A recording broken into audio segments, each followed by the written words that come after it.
세 번째 주 수요일 날 3일 예배로 드리게 됩니다. 지금 인터넷으로 33분 들어와 계시고요. 33분 중에 5분이 우리 출석 체크하셨습니다. 우리 함께 예배 드리는 가운데 하나님의 놀라운 음성 또 기도의 은혜 또 응답하는 하나님의 음성을 체험할 수 있게 되시기를 바라겠습니다. 오늘은 고린도전서 5장에 있는 말씀인데요. 교회 안에서 생긴 죄에 대한 대처라는 제목으로 함께 말씀의 은혜 나누도록 하겠습니다. 이 고린도 교회 안에 심각한 음행의 문제가 생겼습니다. 여기서 이제 음행이다라는 헬라어 포르네이아라는 그런 단어를 쓰고 있는데 우리가 오늘날 사용하는 포르노라는 단어의 어원이 되는 그런 말입니다. 말 그대로 성적인 모든 범죄를 포함한 그런 말이 되겠죠. 그래서 교회 안에 거룩한 공동체이어야 할 교회 안에 심각한 음란의 문제, 성적인 죄악이 들어와 있어서 사도 바울이 이를 어떻게 해결하는가에 대한 지침을 준 내용이 오늘 고린도전서 5장의 내용입니다. 어떤 내용이었는가? 오늘 1절에 이렇게 말하고 있죠. 5장 1절인데 우리 한번 새한글 성경으로 한번 읽어보도록 하겠습니다. 한번 같이 읽어볼까요? 여러분 가운데서 음란한 짓이 저질러진다는 소문이 사방에 자자합니다. 이런 음란한 짓은 다른 민족들 사이에서도 없는 그런 짓입니다. 어떤 사람이 아버지의 아내를 데리고 산다니요. 어떤 범죄가 저질러졌는지 아시겠어요? 그러니까 요즘 말로 표현하면 한 남성이 이 아버지의 계모와 동거하는 그런 일이 생겼다라는 거죠. 그래서 이런 일들은 사도 바울이 이야기하기를 이방인들도, 다시 말해서 로마인들도 하지 않는 그런 범죄를 저지르고 있다라고 이렇게 말하고 있는 것을 보게 됩니다. 이 로마 사람들은 비교적 성에 대해서 굉장히 관대했다라는 기록들을 찾아볼 수 있습니다. 로마 작가 중에 데모스테네스라는 아테네 정치가가 있어요. 로마 그리스 시대죠. 그리스 아테네 시대에 활동했던 이 아테네의 정치가인데 이 데모스테네스라는 사람이 이런 말을 했습니다. 우리는 기쁨을 위해 첩을 두고 매일 몸을 돌봐줄 첩을 가지되 합법적으로 가문을 이어가기 위해 아내를 낳아준 아내를 가진다. 이해가 되세요, 여러분? 네. 여기서 이제 첫 번째 나온 기쁨을 위해 첩, 이거는 이제 헬라어 헤테이아라는 단어를 써가지고 이 첩이라는 그야말로 그 정부라는 뜻을 갖고 있어요. 그 다음에 매일 돌봐줄 첩, 팔라케라는 단어를 쓰고 있는데 이 의미는 내연녀라는 그런 뜻입니다. 그리고 아이를 낳아준 것은 아내를 갖는다. 그러니까 그리스 사회에서 보통 한 남성이 이 귀족, 시민, 뭐 이런 자유인이라고 하면 보통 몇 명의 여성을 거두는 거예요? 최소한 3명은 거스러야지 남성이다, 남자 대우를 받는다라고 이렇게 살았던 그런 시대가 있었다라는 겁니다. 그래서 이 고린도 교회도 이런 문화가 일반적으로 들어와서 어떤 범행이 일어났는가? 아버지의 아내, 이 교인인 한 남자가 아버지의 아내를 취한 사건이 일어나고 이 남성을 교회 안에서 출교해버리는 그런 조치를 취하고 있다는 겁니다. 여기 개역개정을 보면 그 아버지의 아내를 취하였다 하는도다 라고 얘기했고, 우리가 방금 읽으신 새한글 성경에는 아내를 데리고 산다니요, 이게 바울이 놀라가지고 얘기하는데 지금 현재도 같이 데리고 산다라는 의미예요. 교회를 출교했는데 아직도 그 죄에서 돌이키지 못하고 여전히 그 죄악을 그대로 행하고 있다라고 이렇게 지적하고 있습니다.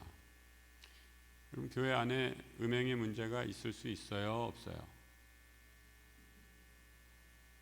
제가 갑자기 어려운 질문 했나요? 네. 여러분 교회 다니면은 이런 문제에 대해서 다 자유롭고 우리가 교회 생활하면서 나는 한 번도 음행이나 성적인 죄악이 교회 안에서 저질러지는 것을 보지 못했다라는 분 한번 발들어 보시기 바랍니다. 아무도 안 드시는 것 같네요. 그죠? 이 직분, 남녀노소 불문하고 사탄은 언제나 우리에게 부도덕이라는 특히 성적인 유혹을 미끼로 던집니다. 그래서 우리가 항상 깨어서 기도하고 있어야 할 필요가 있죠. 저도 오래전에 이 미국에서 목회할 때 뭐 아주 작은 공동체였으니까요. 근데 이런 성적인 부도덕의 문제가 생겨가지고 교회 리더에게 그런 문제가 생겨서 아주 심각한 교회에 큰 어려움이 있었던 것들을 경험한 적이 있는데, 이런 유혹은 뭐 교역자, 평신도, 교회 직분자 가리지 않고 누구나 쉽게 다가올 수 있는 유혹이다라는 것들을 잘 기억하시면서, 그래서 우리 교회는 그런 교회의 건강함, 거룩함을 지키기 위해서 사도 바울이 늘 강조하는 것처럼 깨어서 기도해야 할 필요가 있습니다. 이 교회의 거룩함을 해치고 교회의 하나됨을 해치는데 사탄이 이런 부도덕함을 미끼로 사용하는 것을 우리가 많이 경험하기 때문입니다. 그래서 여러분, 우리 사람이 우리 안에 있는 죄악의 못된 습성들 가운데 하지 말라 그러면 더 하는 게 있는 것 같아요, 그죠? 그래서 우리 안에 그 못된 습성들 가운데 뭐 음란한 것, 나쁜 것 하지 말라라고 하면 더 호기심이 생겨서 더 죄 가운데 빠지는 것을 보게 되는데, 이 음란한 부분들 또 죄의 유혹에 대해서 이기는 방법 가운데 하나가 우리 안에 있는 거룩한 것을 자꾸 채우는 것, 그런 것이 참 중요하지 않나. 그래서 거룩한 습관으로 우리 삶을 계속 채워가는 거죠. 우리가 사람이 욕심이 없거나 뭐 어떤 성적 욕구가 없는 사람, 건강한 사람이면 누구나 다 그런 욕구는 있게 마련이죠. 그런데 문제는 그 욕구를 생겼을 때 그 욕구를 어떻게 다스리나. 하나님 앞에서 이것이 죄인 줄 안다면 그 죄의 욕구에 대해서 노할 수 있는 절제가 같이 수반이 되어야 하는데, 이런 절제가 수반되지 않을 경우에 그 죄의 유혹에 너무 쉽게 무너져 버리는 일들을 우리는 여러 차례 경험적으로 목도하게 된다라는 거죠. 재미있는 말씀을 준비하다가 재미있는 통계 자료를 한번 봤는데요. 2002년도에 여러분 우리 어떤 일이 있었죠? 우리나라에 월드컵이 있었잖아요. 그런데 이 월드컵 2002년도 전체의 그 1년 동안 그 해에 우리나라 범죄율이 11.6% 감소했대요. 왜 그랬을까요? 축구 보느라고. 축구 보는데 다 정신이 팔려가지고 뭐 나쁜 짓, 도둑질, 뭐 남의 거 훔치고 절도하고 강도짓하고 이럴 여유조차 없었다라는 겁니다. 그리고 한국 경기가 있었을 때는 무려 30.8% 범죄율이 감소했대요. 그리고 대망의 스페인과의 8강전 있을 때는 무려 50%. 이 나라 전체, 대한민국 전체 그 기간 동안에, 그 시간 동안에 전체 평균 범죄율이 확 낮아져서 50%가 감소했다는 거예요. 그러니까 다 축구 보러 간 거예요. 그래서 저는 이 기록을 보면서 우리가 선한 열심, 수요일 날도 마찬가지일 것 같아요.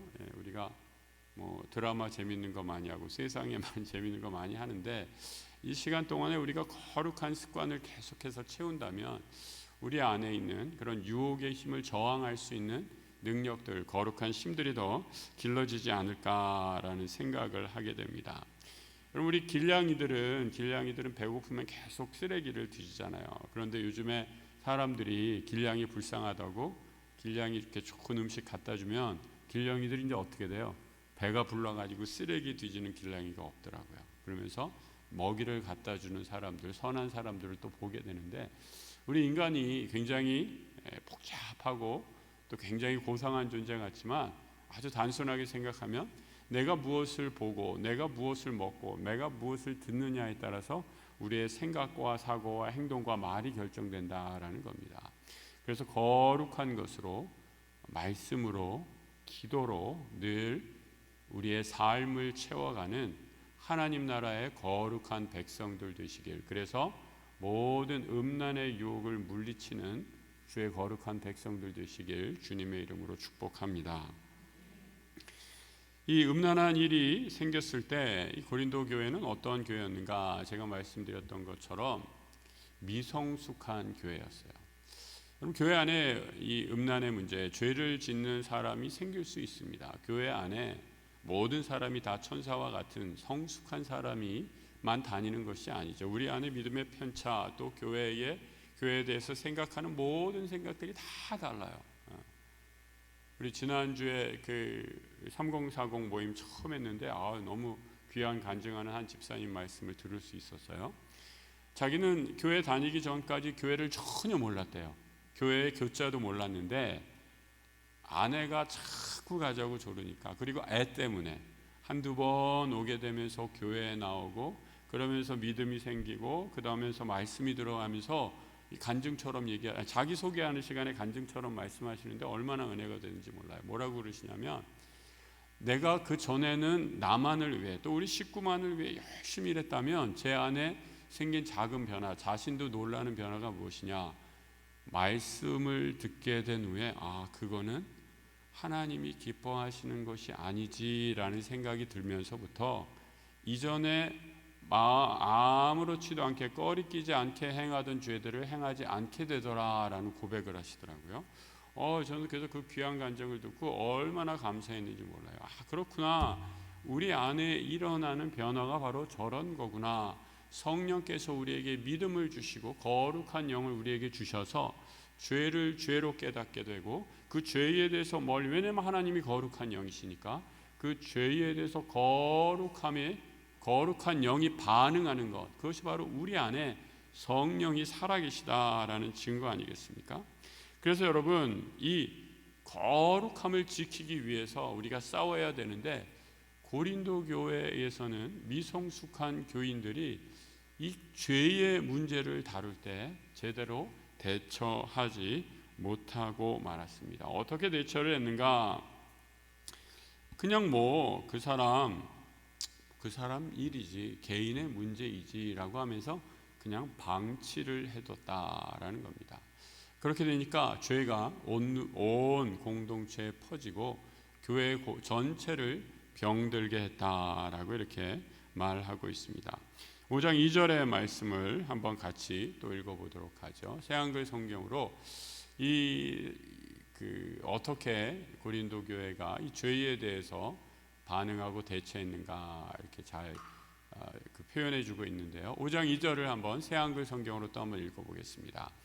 그런데도 여러분은 거들먹거리고 있습니다. 오히려 슬퍼하며 이런 짓 저지른 사람을 여러분 가운데서 쳐냈어야 하지 않겠습니까? 우리 잠시 화면에 띄워주세요. 우리 성경. 자, 이 개역개정을 보니까 오히려 교만하여졌다. 이 죄를 져놓고선도 죄에 대해 무감각한 거죠. 그리고 통한이 여기지 않았다.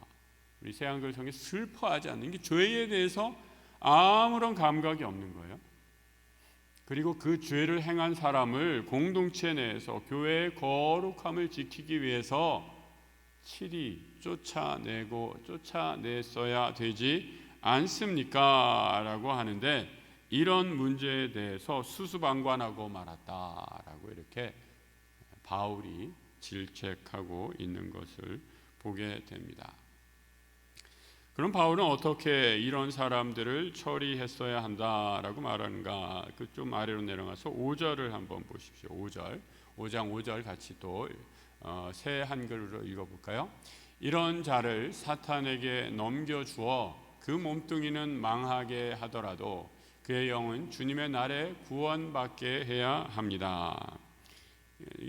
출교를 하라라는 거죠. 공동체 내에서 쫓아내라라는 겁니다.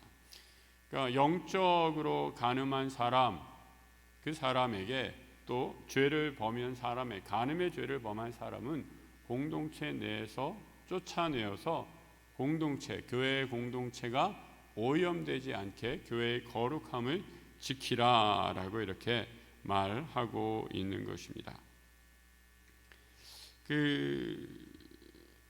여러분 여기에서 우리가 잘 생각해야 되는 것은 이거를 우리가 영혼 이원론이 돼가지고 막 이렇게 몸과 어떻게 지금 설명하고 있죠? 영은 주님의 날에 구원받고 몸뚱이는 마강하게 돼서 이렇게 영과 육이 분리돼서 그런 말씀을 하는 게 아니라, 기독교는 영과 육이 분리된 존재가 아니라 우리는 영과 육을 지금 한 몸 안에 같이 살고 있는 그런 존재예요.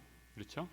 그리고 만약에 이제 우리가 죽게 되면 우리의 육신은 이 땅의 흙으로 돌아가지만 우리의 영은 하나님 품에 안겨 있다가 이제 우리 주님께서 다시 오시는 재림의 그날에 다시 부활의 영광의 몸으로 하나가 되는, 그것이 바로 우리 기독교가 가지고 있는 영혼 이원론이 아니라 영혼 일원론에 가지고 있는 건강한 신학 사상입니다. 그런데 여기에서의 이제 문제는 무엇인가? 말씀이 가르치는 대로 하나 되는 삶을 살지 못했다라는 거예요. 마음이 병들어서, 마음이 죄로 물들어서 죄를 죄로 인지하지 못하고 그 죄에 대해서 그저 그냥 그래, 저 사람의 문제지 하고 그냥 넘어가 버렸다라는 겁니다. 여러분, 이런 일이 언제 생기는지 아세요? 죄를 죄로 감지하지 못하고 감수성이 떨어지고 양심이 무뎌지는데, 소돔과 고모라에서 이런 일이 생겼거든요. 이런 일이 언제 생기는가? 모두가 다 죄를 지을 때 이런 일이 생깁니다. 소돔과 고모라는 그런 도시였어요. 그러니까 소돔과 고모라 사람들이 모두가 다 음란의 죄에 빠져 있고 모두가 다 죄에 빠져 있기 때문에 나 혼자 거룩 우리 깨끗하게 삽시다, 기도합시다, 말씀 읽읍시다 얘기해도 어떻게 들려요? 쇠기의 경읽기로 들리는 거예요. 그렇죠? 여러분, 그렇게 느껴지지 않겠어요? 세상이 다 그런 범죄를 범하는데, 세상이 다 그렇게 살아가는데 나만 그렇게 깨끗하게 살겠다고 얘기하면 어떻게 되는 거예요? 네가 바보라서 그래. 그렇게 되는 거예요. 그렇죠? 그렇게 되면 사람이 어떻게 되느냐면, 아무리 좋은 생각을 갖고 있어도 그 분위기에, 그 죄의 기세에 눌려가지고 바른 말, 바른 의견, 바른 생각을 내놓을 수 없는 그런 지경에 빠지게 됩니다. 그러면 공동체 전체가 병들게 되고, 그렇게 되면 어떻게 돼요? 교회가 망하고 나라가 망하고 그 공동체 존립 위기 자체가 위태로워지는 아주 심각한 상황 가운데 빠지게 되는 거죠. 여러분, 우리 사회를 지금 어느 정도에 와 있다고 한번 생각해 보세요. 스스로 한번 진단을 해보세요. 죄로 인정하지 못하고 모든 사람들이 다 죄를 짓는데 왜 나만 가지고 이래? 이런 모습들이 우리 사회에 있지 않는가 한번 생각해 보시고, 이렇게 되었다면 지금 우리 사회, 이 세상, 우리 점점 더 살기 좋은 사회로 나아가는 게 아니라 점점 더 힘든 사회로 나아가고 있다는 그 징조가 되는 위기의 상황이다라는 거죠. 그런데 여러분, 이런 거대한 죄 앞에 무기력하다라고 해서 나는 아무것도 안 하고 나는 그냥 그 죄악의 물결에 휩쓸려 가게 되면 소망이 없게 될 수밖에 없습니다. 여러분, 작은 소리라도 그 소리에 힘을 실어줘야 되고요. 작은 소리라도 죄악에 대해서 몸부림치려 할 때 우리가 같이 손을 잡아서 힘을 북돋아줘야 돼요. 그게 바로 교회 공동체가 이 땅에서 교회 공동체로 믿음의 형제 자매로 존립하는 이유예요. 우리 옆에 분들 한번 보세요. 집사님 얼굴 한번 보세요. 내가 흔들릴 때 내 손을 잡아줄 거죠? 한번 물어보세요. 정말 그래요, 여러분. 내가 흔들리더라도 우리 주변에 나보다 믿음이 성숙한 사람이 요만큼이라도 있는 분이 있으면 우리는 그 유혹의 순간에, 그 죄악의 순간에 넘어지지 않을 수 있어요. 그런데 그 순간에 아무도 나를 붙잡아 주는 사람이 없으면 그 세상의 죄악의 흐름에 그대로 휩쓸려 가서 그냥 속절없이 무너지는 것이 우리의 연약한 인생이다라는 거죠. 그래서 여러분, 우리의 삶의 기준은 세상 사람들이 말하는 세상 요즘 흐름, 대세가 이거야 라는 것이 아니라 말씀이 우리 삶의 기준이 되어야 할 줄로 믿습니다. 그리고 그 말씀이 기준이 되지 않는 것이 있다면 우리가 말할 수 있는 용기를 가지고 있는 공동체, 가정, 또 우리 삶의 개인, 그런 용기, 믿음의 결단력이 있어야 우리가 하나님 앞에서 바른 믿음의 정결함을 지킬 수 있을 줄 믿습니다. 그래서 여러분, 우리가 깨어서 기도해야 하는 이유가 거기에 있습니다. 좋은 게 좋은 거지, 그냥 대충 넘어가야지, 이런 게 아니라 이거는 분명히 하나님의 말씀, 교회 공동체, 또 하나님이 세우신, 핏값 주고 사신 교회 공동체를 생각해 봤을 때 이것은 바른 것이 아닙니다 라고 말씀에 비추어서, 우리의 기준은 말씀이잖아요. 그 말씀에 비추어서 생각하고 말하고, 또 그런 소수의 목소리를 귀담아 들을 때 우리가 깨어서 우리의 죄를 회개하고 돌이킬 수 있는 다시 한번 기회를 가질 수 있게 된다라는 거죠.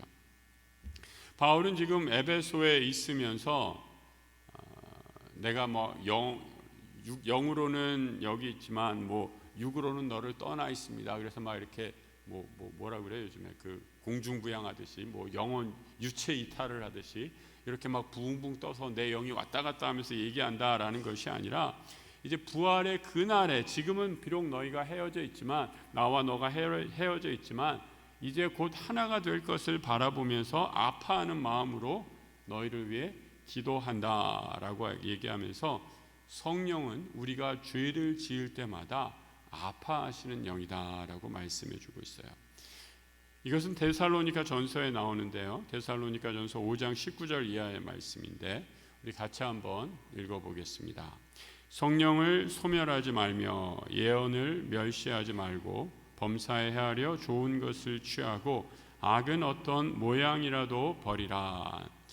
그래서 우리 성경에 성령을 소멸한다라고 이렇게 표현을 해가지고, 성령이, 우리는 그걸 딱 생각하면 이 불 같은 걸로 이렇게 생각하잖아요. 그래서 우리 한국 사람 특히 좀 굉장히 감정적으로 이해를 해서 성령 충만했을 때 감정이 확 올라왔다가 이제 오늘 같이 이 담임 목사님 목소리가 별로 시원치 않으면 성령의 불이 확 꺼지는 그런 소멸하는 물질적인 그런 걸로 이해하실 수 있는데, 여러분, 여기서 성령을 소멸한다라는 그런 물질적 차원의 것이 아니라 내 안에 있는 성령은 늘 계세요. 그런데 여기서 이제 성령을 소멸하지 말고라는 바울의 의미는 성령께서 우리를 다스리는 영향력이 사그라지신다라는 거예요. 성령 충만하다라는 것은 무엇이에요?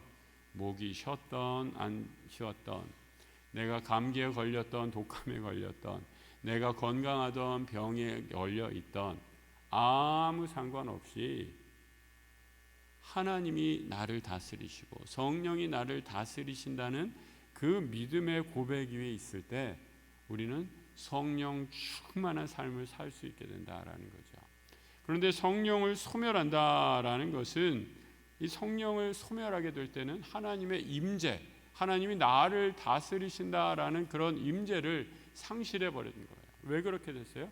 죄에 내 스스로 나를 죄에 넘겨버리게 됐을 때 성령이 나를 다스리지 못하고 죄가 나를 다스리니 성령이 아무런 영향력을 행사하실 수 없고 하나님의 임재가 느껴지지 않는 것이죠. 그래서 여러분, 우리 예배는 우리 신학적인 예배의 정의는 하나님의 영광을 체험하는 자리가 바로 이 예배의 자리입니다. 하나님의 영광을 이 예배의 자리에서 경험할 때 치유의 권세가 임하게 되는 줄 믿습니다. 여러분, 하나님이 이 목자에게 양들을 돌보는 목자에게 권세를 주세요. 어떤 권세를 주시냐? 치유의 권세를 주세요. 왜냐하면 양들을 돌보고 아픈 양이 있으면 목자가 다 병이 낫도록 간호하고 케어하고 해야 되니까 병을 날 수 있는 권세를 주십니다. 그래서 저는 성도님들 오실 때 정성껏 기도합니다. 낫게 해달라고 기도합니다. 하지만 제가 개인적으로 기도할 때도 하나님이 그 나음의 권세를 주시지만 더 놀라운 권세는 예배 가운데 우리 성도님들이 기도하고 병 낫기를 위해서 기도할 때 우리의 모든 질병이 나음을 입게 될 줄 믿습니다. 왜냐하면 이 예배의 자리는 하나님의 영광을 경험하는 자리이기 때문입니다. 그래서 여러분, 우리가 하나님과 깊이 교제하고 하나님의 성령의 다스리심을 깊이 체험하게 되고 우리 안에 있는 그 간절함이 사라지지 않으면 예배에 나올 때마다 기적을 경험하고 질병의 고통에서 벗어나게 되고 마음의 모든 물렸던 것들이 자유함을 입는 놀라운 은혜를 누리게 되는 줄 믿습니다. 오늘 예배에 나오실 때 여러분, 우리가 함께 또 예배에 나와서 기도하실 때에 이 하나님의 놀라운 영광이 우리 가운데 임함으로 성령이 나를 다스리시고 성령 충만한 사람들 되어서 우리가 주께 간구하는 것, 하나님 앞에 응답받는 하나님의 영광이 드러나는 예배 되기를 주님의 이름으로 축복합니다. 이 성도라는 말은 하나님 없이는 살 수 없는, 크리스찬이라는 말은 예수 없이는 살아갈 수 없는 사람을 의미합니다. 그런데 여러분, 우리가 생활을 하다가 그런 때를 경험하게 되죠. 하나님의 임재를 경험하지 못하고 하나님이 더 이상 없는 것 같은 그런 때를 경험할 때가 있습니다.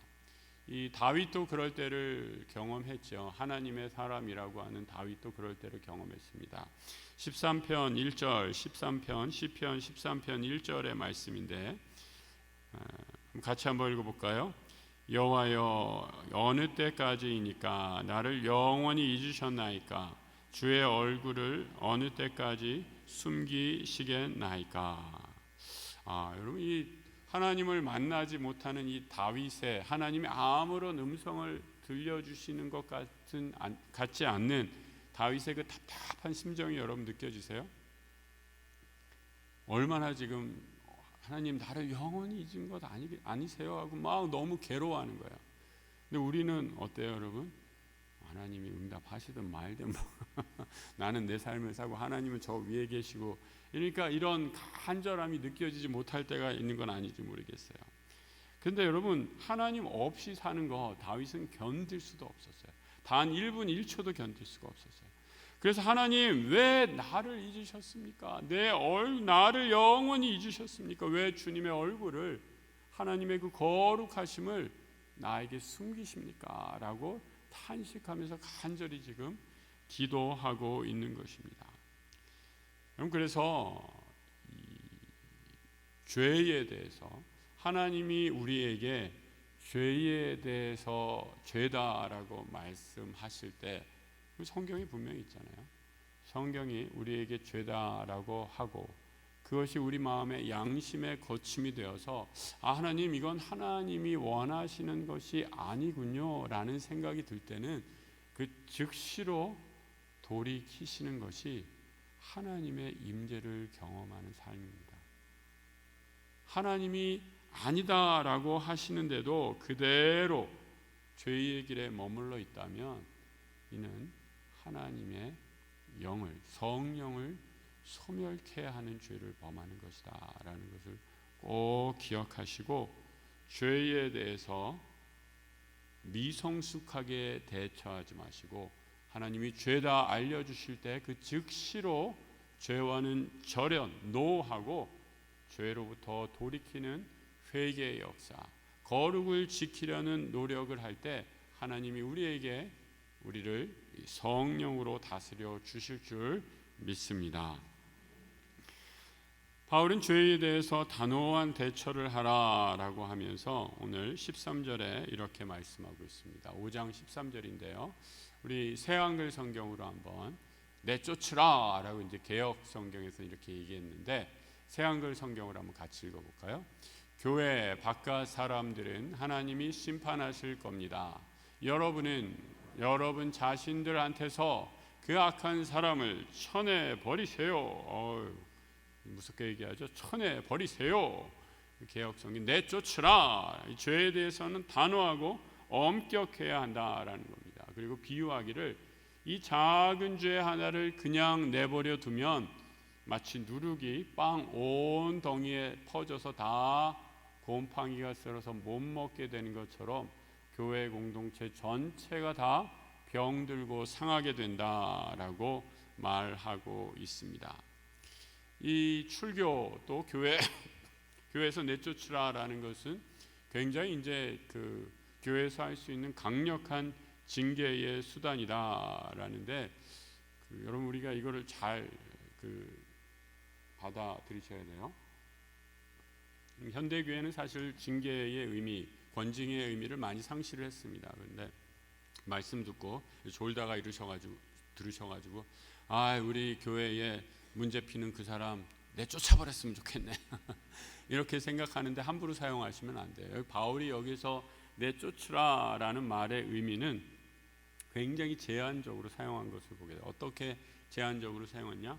교회의 리더십, 교회의 영적 지도자라고 할 수 있는 사람이 이러한 음행의 범죄를 저질렀을 때는 매우 엄격하게 그 사람, 교회의 거룩함을 지키기 위해서 내쫓으라라고 얘기한 것이지, 이거를 뭐 아무한테나 무분별적으로 적용하라라는 말은 아닌 것을 보게 됩니다. 또 하나는 이렇게 엄격한 권징을 하는 동기는 지금은 출교하지만 궁극적으로는 그 사람이 다시 돌아올 것까지를 염두에 두고 하는 권징이다. 그러니까 그 죄를 지은 사람이라도 교회에서 지금은 이 죄 때문에 내쫓고 내어 쫓으라라고 말하지만 언젠가는 그가 다시 회개해서 돌아올 것을 간절히 바라는 마음으로 이렇게 권징을 하는 것을 보게 됩니다. 그 구절은 어디에서 찾아볼 수 있는가? 5절의 말씀이에요. 5절을 또 한번 같이 새한글 성경으로 읽어보죠. 이런 자를 사탄에게 넘겨주어 그 뭉뚱이는 망하게 하더라도 그의 영은 주님의 날에 구원받게 해야 합니다. 그러니까 여러분 지금은 하나님과 영적으로 단절되어 있어요. 아까 얘기한 것처럼 여러분 바울은 지금 영과 육을 분리해서 뭐 이렇게 영혼 이원론으로 얘기한 게 아니라 지금은 그의 육신과 영혼이 죄 가운데, 음행이라는 죄 가운데 사로잡혀 있어서 죄를 죄로 인식하지 못하고 하나님과의 관계가 완전히 끊어진 상태예요. 그런데 그 사람이 영원히 이렇게 하나님과 끊어져서 지옥에 떨어지게 된다면 그것은 하나님 하나, 우리 교회 공동체나 기쁜 일이고 바람직한 일이 아니니, 지금 비록 죄를 지었다 할지라도 그의 영은 마지막에 주님의 날에 구원받게 해야 한다라고 이렇게 말하고 있어요. 그래서 교회의 모든 권징, 가르침, 훈계의 방향은 그 사람을 정죄하고 정죄해서 공동체로 축출해서 너는 이제 우리 교회 나오지 마, 문을 닫는 데 있는 게 아니라 그 사람이 언젠가는 돌아오기를 바라는 마음으로 아프지만 잘라내는 그런 영적인 훈계의 가르침으로 이 권면의 말씀을 하고 있는 것을 보게 됩니다. 경남에 아주 오래된 교회 이야기가 있습니다. 경상남도에 한 100여 년이 넘는 교회가 있는데요. 그 교회 설립 회의록에 이런 아주 오래된 얘기입니다. 그러니까 수도가 보급되지 않았을 때 우물가에 잘 들어보세요. 장로님 한 분이 우물가의 여인을 겼는지라는 장로님 때문에 교회가 시험에 걸려서 당회 회의가 소집이 되었습니다. 우물가의 여인에게 눈을 한번 줬대요, 장로님이. 그래서 이 일로 심각하게 논의를 해서 어떻게 했는지 아세요? 이 장로님에게 6개월간 성찬 금지. 그게 회의록에 있어요, 여러분. 회의록에. 여러분 지금 들으면 웃으실지 모르고 이거 너무 가혹한 거 아니야. 뭐 이렇게 얼마든지 생각하실 수 있겠죠. 그런데 엄격한 규율, 징계가 목적이 아니라 이 교회가 지키고자 하는 것이 있었어요. 그것은 뭐예요? 교회의 거룩함. 하나님 앞에서 성도 한 분 한 분이 바로 서야 할 교회의 거룩함을 지키고자 세상 사람들이 하지 않는 것을 끝까지 하면서라도 지키려고 했던 거예요. 그래서 여러분 이런 교회의 노력으로 100여 년 이상 지금도 성장하고 부흥하고 하나님이 쓰시는 것을 보게 됩니다. 여러분 우리 교회가 이제 곧 60주년이 다가오는데 여러분 우리 약수교회가 어떤 교회가 되기를 원하세요? 스스로에게 물어보시기 바랍니다. 좋은 게 좋은 거에서 세상 흐름, 세상 사람들 다 하는데 뭐 우리가 뭐 그렇게까지 할 필요 있나라고 말하는, 그래서 세상과 별로 다를 모임이 없는 그런 교회로 전락하기를 원하십니까? 아니면 이런 시대 가운데 아직도 이런 교회가 있네, 그것도 60년이나 다 된 교회가, 이 전통적인 교회가 이렇게 귀한 교회의 거룩함을 지키기 위해 온 성도들이 하나 되어서 기도하고 거룩함을 지키고 또 경건한 삶을 살기 위해서 애쓰는 그런 교회로 남기를 원하십니까? 선택은 우리에게 있는 거죠. 우리 한 분 한 분, 담임 목사 혼자만 잘하면 되는 게 아니라 우리 모두가 다 이 교회의 한 구성원으로서 내가 어떠한 삶을 하나님 앞에 사는가라는 것. 그래서 여러분 이 죄와 타협하지 않고 죄를 죄라고 말할 수 있는 용기, 그리고 죄에 대해서 이건 아닙니다, 이렇게 하면 안 됩니다 라고 말할 수 있는 용기, 그 작은 마음들, 거룩을 향한 작은 열정들이 모아져서 교회의 거룩함을 지킬 수 있다라고 저는 확신합니다. 이 놀라운 역사가 우리 교회에 나아가기를 축복합니다. 이런 부흥의 역사, 에스라가 이스라엘로 예루살렘에 돌아왔을 때 돌아보니까 모든 사람들이 다 이방인들과 결혼하고 율법에서 떠난 삶을 살아가고 있었습니다. 그래서 에스라가 다시 돌아와서 예배를 회복하고자 했던 에스라가 내린 포고령 중에 하나가 무엇이었는지 아세요? 이방 여인을 끌어내고 이방 여인들과 이혼하라라는 거였어요. 이방 여인과 결혼한 자식도 있다면 그 자식도 다 내어버리라라고 이렇게 얘기했습니다. 그리고 오늘날 보면은 말도 안 되는 얘기잖아요. 이미 결혼해서 자식까지 다 낳고 살고 있는데 끊어내라는 거예요. 근데 하나님의 말씀처럼 그대로 실천했더니 놀라운 영적 부흥이 일어나서 이스라엘이 새롭게 되는 계기가 되었던 것을 보게 됩니다. 그럼 교회의 부흥은 언제 일어납니까? 우리 안에 있는 죄를 겸손히 하나님 앞에 고백하고 그 죄 앞에 하나님의 은혜와 자비가 임하기를 간절히 눈물로 기도할 때 교회의 거룩한 부흥의 역사가 다시 일어날 줄 믿습니다. 교회 부흥을 원하십니까? 저는 숫자가 많아지는 걸 부흥이라고만 보진 않아요. 우리 안에 정말 하나님 앞에서 진정한 회개가 일어나는가, 우리의 영혼이 깨어나는 부흥이 하나님이 더 기뻐하시는 이 시대의 부흥이라고 확신합니다.